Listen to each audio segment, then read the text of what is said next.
Hello दोस्तों, नमस्कार। आप सभी का स्वागत हमारे channel Hindi GS practice class by Hemlata पर। हम लोग संसद से प्रश्न हल कर रहे थे। आज उसी के आगे देखते हैं। थोड़ा सा और बचा हुआ है जो परीक्षा के लिए सबसे ज़्यादा महत्वपूर्ण होता है।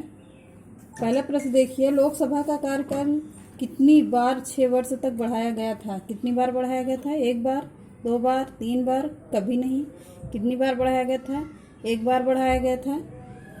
अगला देखते हैं, उन अवशिष्ट मामलों पर जिनका केंद्रीय राज्य समवर्ती सूचियों में उल्लेख हो कौन विधि निर्माण कर सकता है? कौन कर सकता है? केवल संसद कर सकती है। बी ऑप्शन हमारा सही होगा। अगला देखते हैं, भारत में कितनी स्वीकृति के बिना कोई भी सरकारी खर्चा नहीं किया जा सकता? किसकी स्वीकृति के बिना? संसद, प्रधानमंत्री, राष्ट्रपति या उच्चतम न्यायालय? किसके बिना? संसद के बगैर। अगला देखते हैं, कौन सा अनुच्छेद संसद को राज्य सूची के विषयों पर कानून बनाने का अधिकार देता है? कौन सा देता है? 115, 183, 221 या 249? कौन सा देता है? आर्टिकल 183 देता है। अगला देखते हैं, भारतीय संविधान के अधिकांश उपबंधों का संशोधन किया जा सकता है।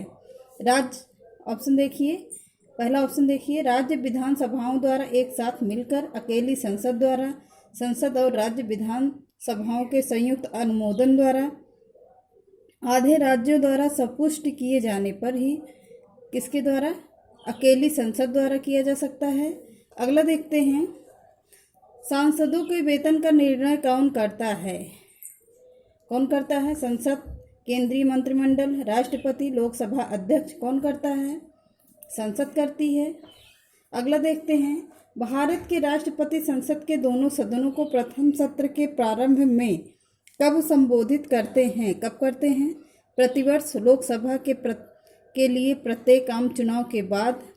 ए और बी दोनों होगा, यानी कि सी ऑप्शन हमारा सही है। अगला देखते हैं, गैर धन विधेयक के संसद के हर सदन में कितने वाचन होते हैं? कितने वाचन होते हैं? 2, 3, 4, 1। कितने वाचन होते हैं? 3 वाचन होते हैं। अगला देखते हैं, राज्यसभा का उपसभापति किसे चुना जाएगा? किसे चुना जाएगा?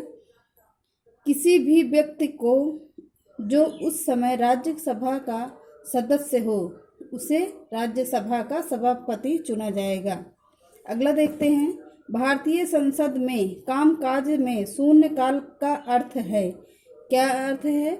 प्रश्नकाल, अगली कार्य सूची के बीच का समय, ये होता है। सी ऑप्शन हमारा सही है।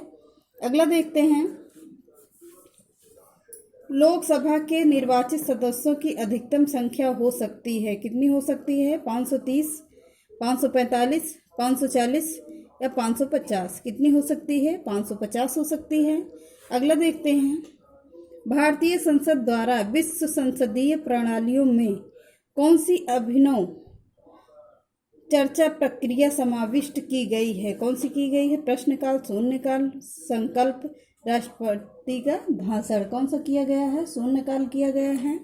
अगला देखते हैं,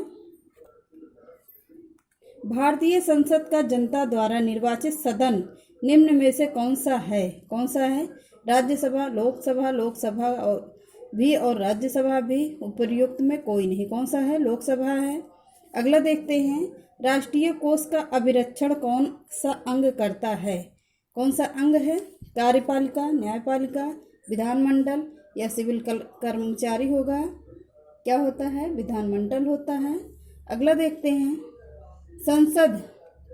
सदस्य संसद में अपनी सदस्यता गंवा देगा यदि वह सत्रों से निरंतर अनुपस्थित रहे तो 45 दिन तक, 60 दिन तक, 90 दिन तक या 365 दिन तक? कितने दिन तक? 60 दिन तक होगा। अगला देखते हैं, हाउस ऑफ द पीपुल को लोकसभा का नाम किस वर्ष दिया गया था? किस वर्ष दिया गया था? 1954, 1964, 1974 या 1984? किस वर्ष दिया गया था? 1954 वर्ष दिया गया था। अगला देखते हैं, लोकसभा के अध्यक्ष के वेतन और भत्ते कौन निर्धारित करता है? कौन करता है? राष्ट्रपति, वेतन आयोग, संसद या मंत्रिमंडल? कौन करता है? संसद करती है। अगला देखते हैं, पहले अविश्वास प्रस्ताव और दूसरे अविश्वास प्रस्ताव के बीच कितना अंतर होना चाहिए? कितना अंतर होना चाहिए? 9 महीने, 8 महीने, 6 माह से कम या ज़्यादा? उपर्युक्त में कोई नहीं। कितना वर्ष होना चाहिए? 6 माह से कम या ज़्यादा। अगला देखते हैं,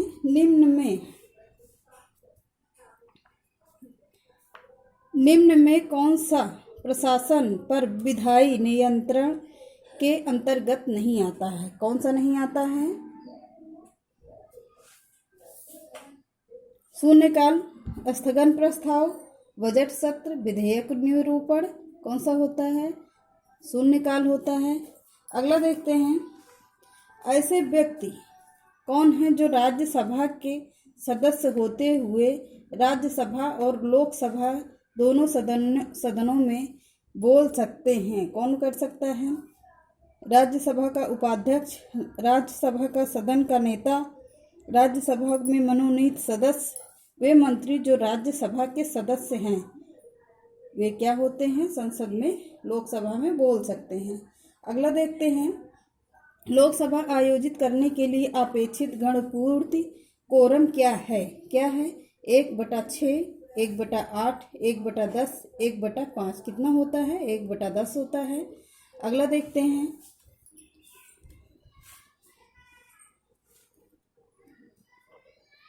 भारत के प्रधानमंत्रियों का निम्नलिखित में से कौन सा कालानुक्रम सही है? कौन सा है? इंदिरा गांधी पहले, जवाहरलाल नेहरू, मोरारजी देसाई? कौन सा है? पहले कौन से होंगे? पहले जवाहरलाल नेहरू होंगे, ये पहले नंबर पे आएंगे। फिर उसके बाद इंदिरा गांधी आएंगी, ये दूसरे नंबर पे हैं। और फिर तीसरे हैं मोरारजी देसाई, ये तीसरे नंबर पर आएंगे। और ये चौधरी चरण सिंह, ये आएंगे 5वें नंबर पर, ये 5वें नंबर पर होंगे। अर्थात हमारा ऑप्शन कहाँ गया? सी ऑप्शन सही हो गया। अगला देखते हैं, केंद्रीय मंत्रिमंडल के विरुद्ध कौन अविश्वास प्रस्ताव कहाँ प्रस्तुत किया जा सकता है? कहाँ पर किया जा सकता है? केवल राज्यसभा में, केवल लोकसभा में, या लोकसभा और राज्यसभा दोनों में, राज्यों के विधानसभाओं में? कौन सा होगा? केवल लोकसभा में। अगला देखते हैं, वह प्रधानमंत्री कौन है जिन्होंने कार्यकाल के दौरान संसद के अधिवेशन सत्र में भाग नहीं लिया? कौन है? AB वाजपेयी हैं, चंद्रशेखर हैं, चौधरी चरण सिंह होंगे, चौधरी चरण सिंह। अगला देखते हैं, लोकतंत्र की महत्वपूर्ण विशेषता निम्न में से किसको प्रमुखता देने की है? किसको है? कार्यपालिका, न्यायपालिका, नागरिक, सिविल सोसाइटी? नागरिक को होगा। अगला देखते हैं, वर्ष 2001 में अंगीकार की गई लोकसभा के सदस्यों के लिए आचरण संहिता है। क्या है? कार्यवाही रोकने के लिए सदन के बेल में प्रवेश करने पर रोक। यही ऑप्शन हमारा सही होगा। अगला देखते हैं, किसने कहा था संसदीय लोकसभा का अर्थ है एक व्यक्ति और एक मत? किसने कहा है? Jawaharlal Nehru, MK Gandhi, doctor Bhimrao Ambedkar, Sardar Patel? कौन कहा है? डॉक्टर भीमराव अंबेडकर ने कहा है। अगला देखते हैं, भारतीय संविधान के अनुच्छेद 74 और 75 किन विषयों पर विचार करते हैं? किस पर करते हैं? मंत्रिपरिषद पर करते हैं। अगला, बस आज के लिए इतना ही। मिलते हैं कल नए चैप्टर के साथ जो होगा मंत्रिपरिषद से। तब तक के लिए नमस्कार।